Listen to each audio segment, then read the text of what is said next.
అనగనగా ఒక ఊరిలో కాంతమ్మ అనే ఒక ఆవిడ ఉంటుంది. కాంతమ్మకు ఇద్దరు కొడుకులు.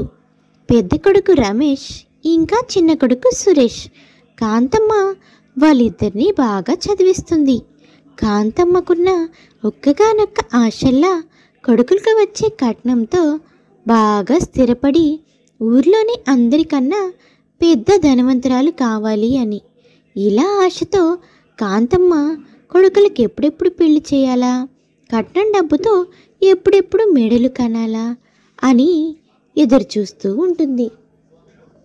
పెద్ద కొడుకు రమేష్ కాంతమ్మ చెప్పిన మాట వింటూ ఉంటాడు. కానీ మనసులో కాంతమ్మ గయ్యాళితనం, కాంతమ్మ కోపం అన్ని తెలిసిన వ్యక్తే రమేష్.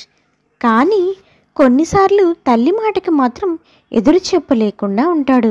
అలాగే తల్లి రమేష్కి ఒక డబ్బున్న సంబంధం తీసుకొని వస్తుంది.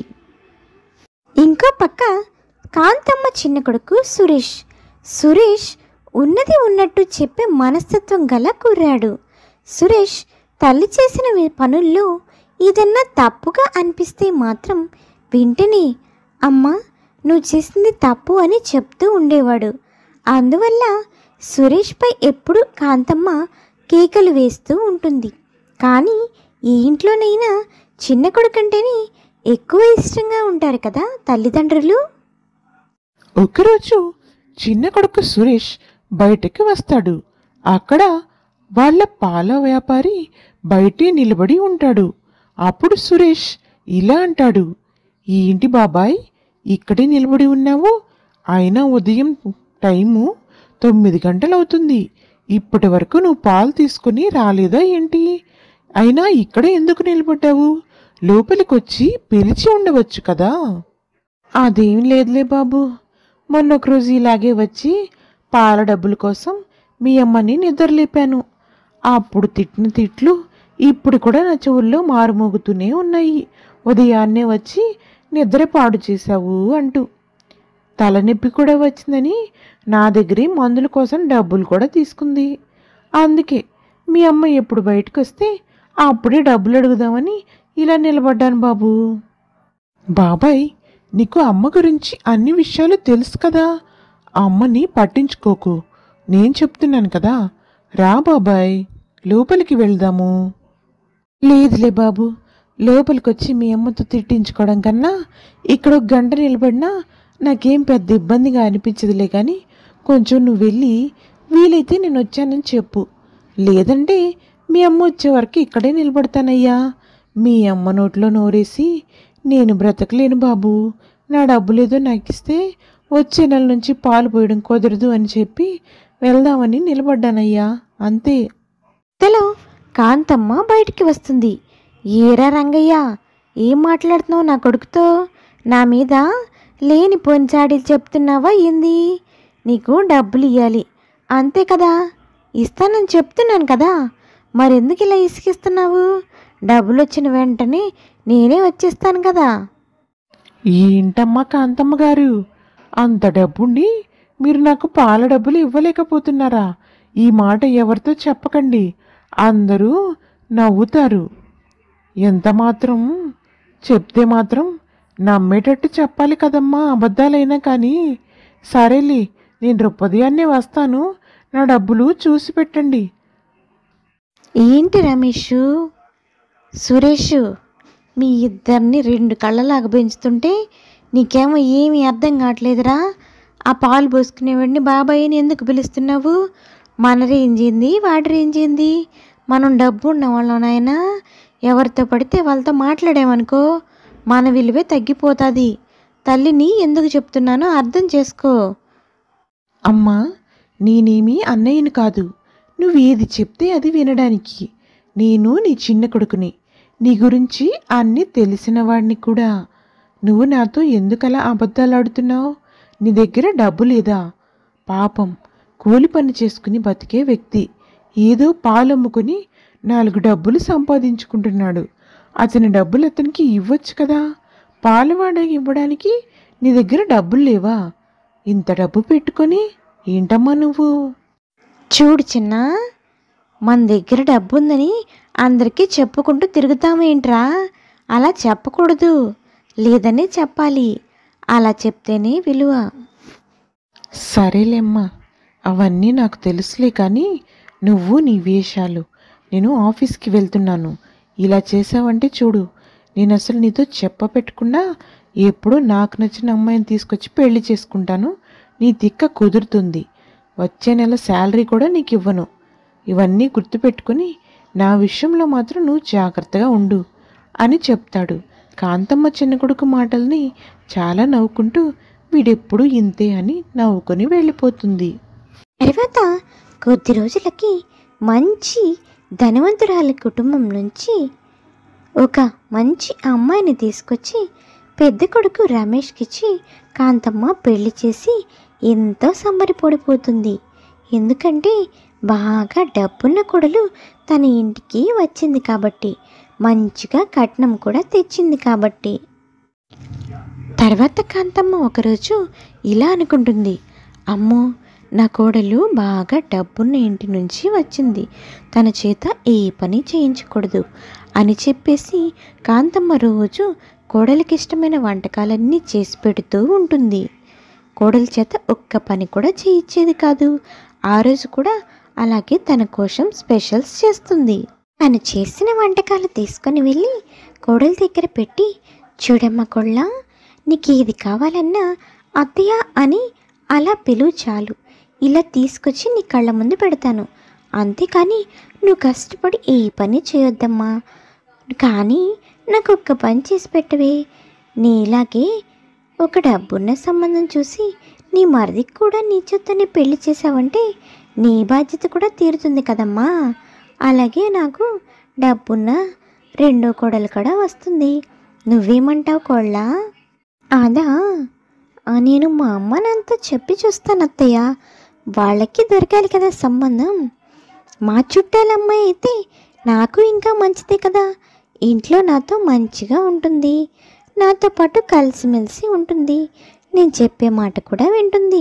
సరే, రేపు ఒకసారి చేసి పెడతానులే. కానీ మా నాన్నకి ఫోను, మీరు టిఫిన్స్ చేస్తున్నారే కానీ అందులో చట్నీ నాకు అంతగా నచ్చడం లేదు, రేపటి నుంచి కొత్తగా చేయడం ఎలాగో నేర్చుకోండి అత్తయ్య అని చెప్తుంది కోడలు.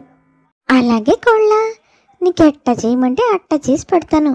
నువ్వు మాత్రం నా చిన్న కొడుకు ఒక మంచి సంబంధం చూసి పెళ్లి చేశాలు అని కాంతమ్మ సంతోషంగా అక్కడి నుంచి వెళ్ళిపోతుంది. ఇక కాంతమ్మ ఆనందానికి హద్దులు లేవు.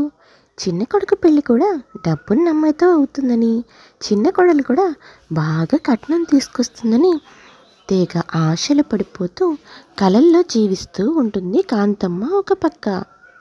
ఇంకో పక్క సురేష్ కాలేజ్లో తను ప్రేమించిన అమ్మాయిని చెప్పపెట్టకుండా పెళ్లి చేసుకుని ఇంటికి తీసుకొని వస్తాడు. ఆ అమ్మాయి పేరు మీనా. మీనా చాలా అందంగా ఉంటుంది. వెంటనే కాంతమ్మ, అరే ఏంట్రా నువ్వు చేసిన పని? చిన్న, నీ మీద ఎన్నో ఆశలు పెట్టుకున్నాను కదరా. వదిన నీకోసం గొప్పింటి సంబంధం చూస్తుంది, నువ్వేమో ఇలా చేసావు. ఏంట్రా, అసలు ఏం చేయాలనుకుంటున్నావు? ఈ తల్లి మీద నీకు అసలు గౌరవమే లేదా? తల్లికి చెప్పకుండా ఇంత పెద్ద నిర్ణయం తీసుకుంటావా? అమ్మా, ఈ అమ్మాయి పేరు మీనా. మీనాని నేను కాలేజీలో ప్రేమించాను. తనకి ముందు వెనుక ఎవరూ లేరు. అందుకే ఆ అమ్మాయిని ఇంత త్వరగా పెళ్లి చేసుకోవాల్సి వచ్చింది. నాకు నీ గురించి తెలుసు, చెప్పపెట్టకుండా వేరే పెళ్లి చేస్తావని కూడా తెలుసు. అందుకే మీనాని ముందుగానే పెళ్లి చేసుకొని తీసుకొని వచ్చాను. నీకు ఇష్టం లేకపోతే చెప్పు, మేము ఈ ఇంట్లో ఉండకుండా బయట ఎక్కడన్నా ఉంటాము. అంతేకాని మీనాని వదిలిపెట్టే ప్రసక్తే లేదు అని చెప్తాడు సురేష్. చిన్న కొడుకంటే బాగా ఇష్టమున్న కాంతమ్మ చేసేదేమీ లేక, సరే నాయనా, నీ ఇష్టాన్ని నేనెందుకు కాదంటాను. ఆ అమ్మాయిని ఇక్కడే ఉండనివ్వు. నువ్వు మాత్రం ఇంట్లో నుంచి వెళ్ళొద్దు. ఎవరో బయట నుంచి వచ్చిన వాళ్ళ కోసం మనిద్దరం విడిపోవడం ఏంటి? తలరాతిలో రాసుంటే వాళ్ళే ఉంటారు, లేదంటే వాళ్ళే వెళ్ళిపోతారు. నువ్వు మాత్రం ఆ అమ్మాయిని తీసుకొని ఇక్కడే ఉండు అని మనసులో ఇష్టం లేకపోయినా కొడుకు ఇల్లు వదిలి ఇష్టం లేని కాంతమ్మ ఇలా చెప్తుంది. తర్వాత పెద్ద కొడలు ఇంకా కాంతమ్మ ఇలా మాట్లాడుకుంటూ ఉంటారు. చూసావా పెద్ద కోళ్ళ, వాడు ఎంత పని చేశాడు. అలాగా ముక్కు మొహం లేని పేదింటి అమ్మాయి నుంచి ఒక అమ్మాయిని తీసుకొచ్చి నాకు కోళ్ళు అంటున్నాడు. ఈ కాంతమ్మ రేంజ్కి అసలు ఆ అమ్మాయి కోడలుగా పనికి వస్తుందా? నువ్వే చెప్పు పెద్ద కోళ్ళ. నాకు ఇప్పుడు ఏం చేయాలో అస్సలు అర్థం కావడం లేదు. ఆ అమ్మాయిని ఇంట్లోంచి బయటికి పంపిద్దామా అంటే ఆడు కూడా వెళ్ళిపోతాను అంటున్నాడు. వాడి గురించి నీకు తెలుసు కదా, చాలా మొండోడు. వెళ్ళాడంటే మళ్ళీ తిరిగి రాడు. వాడిని చూడకుండా నా ప్రాణం ఉండలేదాయే. ఇప్పుడు ఏం చేయాలో చెప్పు పెద్ద కోడలా. అత్తయ్య, మీరెందుకు బాధపడుతున్నారు?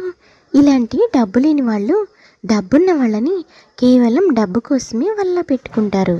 ఇక్కడికి వచ్చి ఏ పని చేయకుండా సుఖంగా ఉండాలని అనుకుంటారు. మనం తనతో అన్ని పనులు చేయించామంటే, ఒక పని మనిషిలాగా చూసుకున్నామంటే తనే ఎలా వచ్చిందో అదే దారిలో తిరిగి వెళ్ళిపోతుంది. మీరెందుకు దానికి ఇంత టెన్షన్ పడుతున్నారు? మీరేమీ కంగారు పడకండి. తనని ఇక్కడి నుంచి పంపించే బాధ్యత నాది. మీరు మాత్రం నేనేం చేసినా నాకు సపోర్ట్ చేస్తూ ఉండండి చాలు.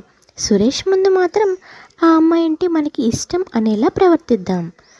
సురేష్ ఆఫీస్కి వెళ్ళిపోయిన తర్వాత మనమంటే ఏంటో ఆ అమ్మాయికి తెలిసి వచ్చేలా చేద్దాము.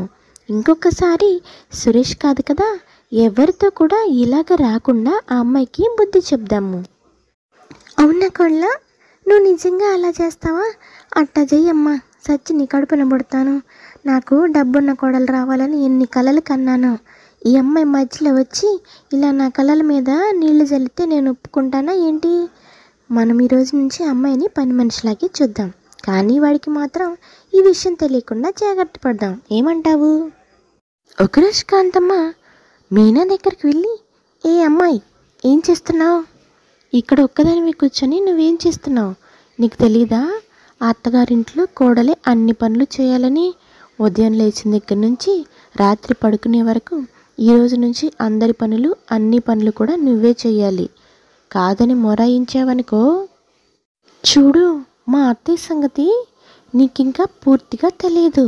అత్తయ్యకి కోపం వచ్చిందంటే మనం తట్టుకోవడం చాలా కష్టము. ఇంటికి వచ్చిన కొత్తలో నాతో కూడా ఇలాగే పనులు చేయించింది. కానీ ఇప్పుడు నీకు కూడా పనులు అలవాటు కావాలని నన్ను ఒక నెల రోజులు వంటగది వైపు రావద్దు అని చెప్పారు. ఈ నెల రోజులు నువ్వే చేయాలి పనులన్నీ. అలాగే అండి, ఈ రోజు నుంచి ఇంటి పని, వంట పని అన్నీ మొత్తం నేనే చూసుకుంటాను.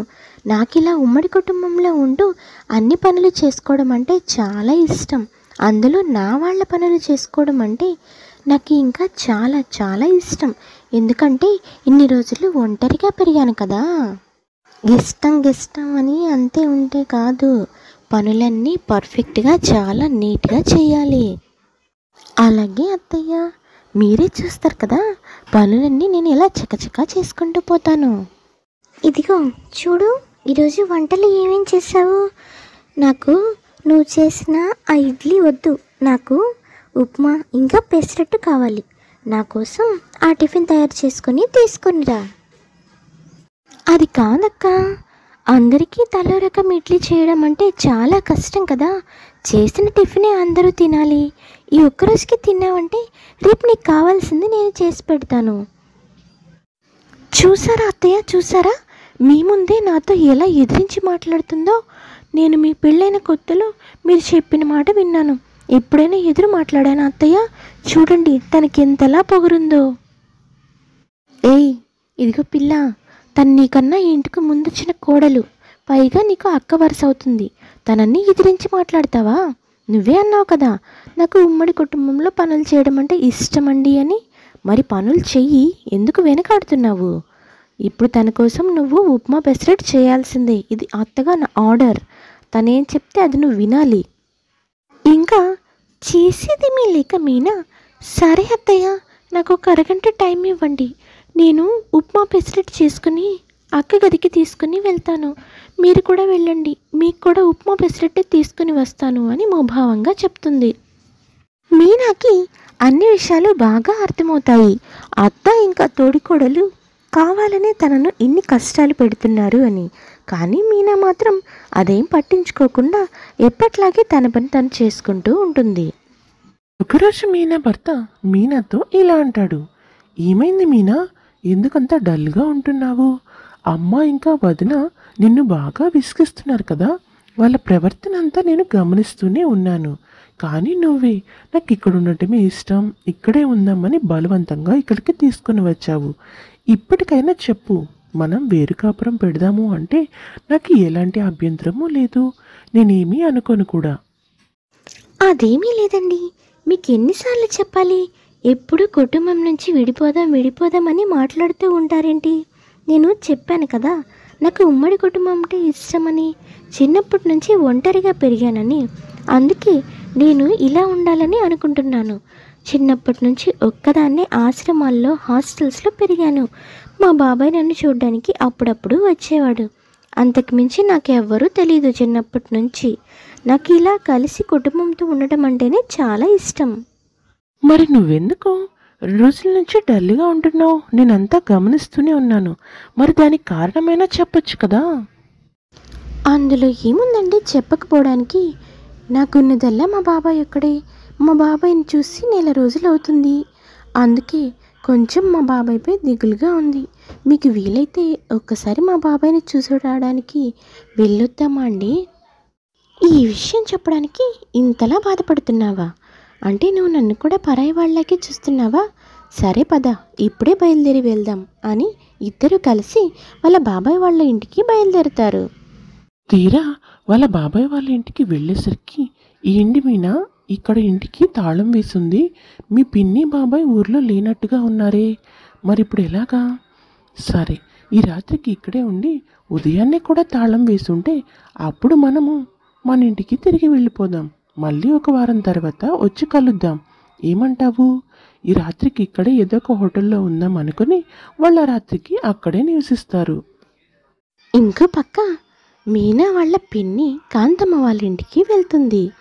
చూడండమ్మా, మీరు వదినా, నువ్వు మా అన్నయ్య భార్యవే కదా. నువ్వేంటి చాలా రోజుల తర్వాత?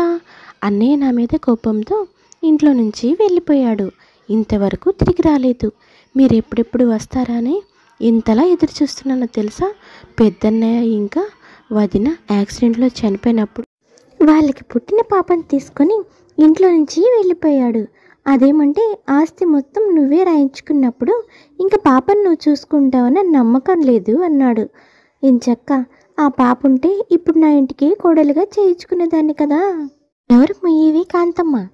నీ బుద్ధి నాకు తెలియదు అనుకుంటున్నావా ఏంటి? అయినా మీ ఇంటికి వచ్చిన మీనా ఎవరనుకుంటున్నావు? స్వయానా నీ మేనకోడలు, నీ చనిపోయిన అన్నయ్య కూతురు. ఆ విషయం తెలియకుండానే తనని నీ ఇంటికి కోడలుగా చేసుకున్నావు. తను ప్రేమించింది నీ కొడుకునని నిన్నటి వరకు నాకు తెలియదు. నిన్నే వేరే వాళ్ళ ద్వారాగా తెలిసింది. అందుకే ఒకసారి ఈ ఆస్తి మొత్తానికి వారసురాలు తనే అని, అయినా కూడా ఎంత అందంగా, ఎంత చక్కగా, ఎంత పద్ధతిగా ఉందో చూసి బిడ్డని బాగా చూసుకుంటామని నీకు గుర్తు చేయమని మీ అన్నయ్య నన్ను ఇక్కడికి పంపించాడు. అవునా? నిజంగా మీనా నా కోడలా, నా మేనకోడలా? నేను నమ్మలేకుండా ఉన్నాను. ఈ విషయం తనకి తెలుసా? తెలిసి కూడా నా దగ్గర ఇంత తగ్గింపుగా ఉందా? ఇన్ని రోజుల నుంచి తనని ఎన్ని కష్టాలు పెట్టినా సరే నోరెత్తి ఒక్క మాట, ఇదంతా నా ఆస్తి, మీరు అనుభవిస్తున్నారు అని ఒక్క మాట కూడా అనలేదు. నా మేనకోడలు నిజంగా బంగారం వదినా.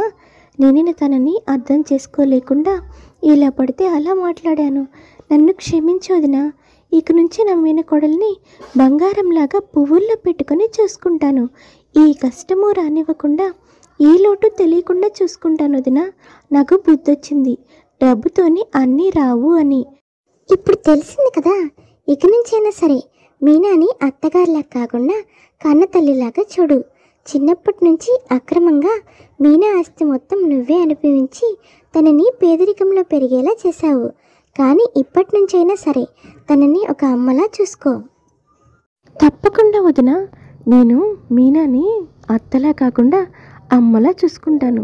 తనకి నాకు మధ్యన ఎలాంటి బంధుత్వం ఉందో తెలిసిన తర్వాత కూడా నేను ఎందుకు అలా చేస్తాననుకుంటున్నావు? అయినా మీనా తన మంచి మనసుతో నన్ను ఎప్పుడో గెలుచుకుంది. కానీ ఇప్పుడు నువ్వు చెప్పిన మాటల వలన నా హృదయంలో మీనా స్థానం ఇంకా హెచ్చుగా ఉంది. మీనాని నేను ఎప్పుడూ గౌరవిస్తాను వదినా. తను ఇంత ఆస్తి ఉన్నప్పటికీ నాకు ఎదురు చెప్పకుండా నేను చెప్పిన పనులన్నీ చేసింది. నాతో ఉంటే చాలు అనుకుంది. నేను మాత్రం బుద్ధి లేకుండా ప్రవర్తించాను. సరేలే, నేను వచ్చి మీనాకి ఇదంతా చెప్పానని తెలిసిందనుకో, నేను చెప్పడం వల్లే నువ్వు మారావని తను బాధపడుతుంది. నేను ఇక్కడి నుంచి వెళ్ళిపోతున్నాను, మీనాకి నేను వచ్చినట్టు మాత్రం చెప్పొద్దు అని పిన్ని అక్కడి నుంచి వెళ్ళిపోతుంది. కోళ్ళ, చూసావా మనం ఎంత పెద్ద తప్పు చేశామో.